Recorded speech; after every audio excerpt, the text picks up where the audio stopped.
So the first step is to lift the front of the car and place it on jack stands on both sides. Then if you go under the car, you're gonna find the sway bar, which is attached to the both wheels. Down here you can see the sway bar end link, and the sway bar itself connects to the end link, obviously. Down here you're gonna find the bushings, and in order to remove the sway bar end links and the bushings, you do not need to remove the wheel. You need a T50. Okay, so what I did to loosen this bolt, I turned the wheel all the way to the left. I used one of these extension bars and I open it from the outside. You might end up breaking your torque bit. That's the quality of the tools, but anyway. So this thing is loosened. The end link is free and the bolt is out. Now it's time to release the sway bar from the bushings. Okay, so it seems like a normal ratchet will do the work. With the E11, I managed to loosen the bolt.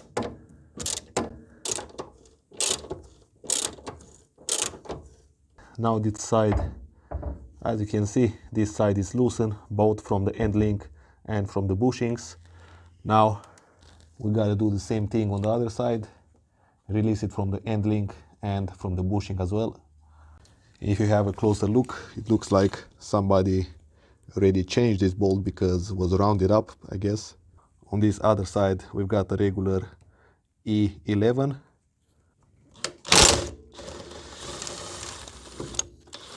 And now the only thing that keeps the sway bar on is this end link here, and we're gonna be able to take out the whole bar.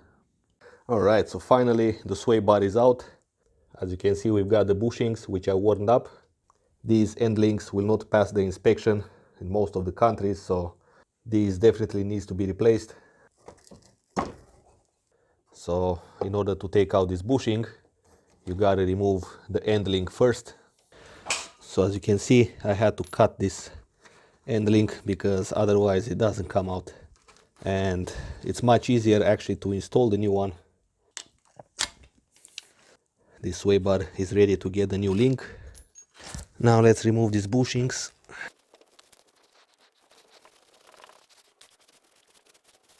So from this point, guys, it's quite easy. You just install back the bushing. By twisting it, you can just lubricate this area until this point, and the bushing will come in a lot easier.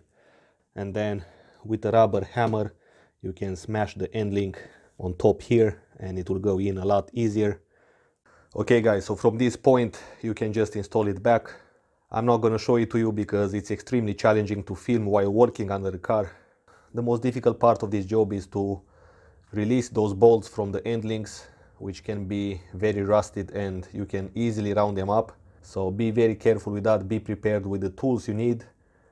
Usually the ones which are resisting against the impact have this black color, not this silver one. These silver ones will break a lot more easier. So always look for these black tools which are a lot more resistant. They are more expensive, but they will last a lot longer and they will not disappoint you in these situations when you need them the most. So yes guys, thanks for watching and I will see you in the next video.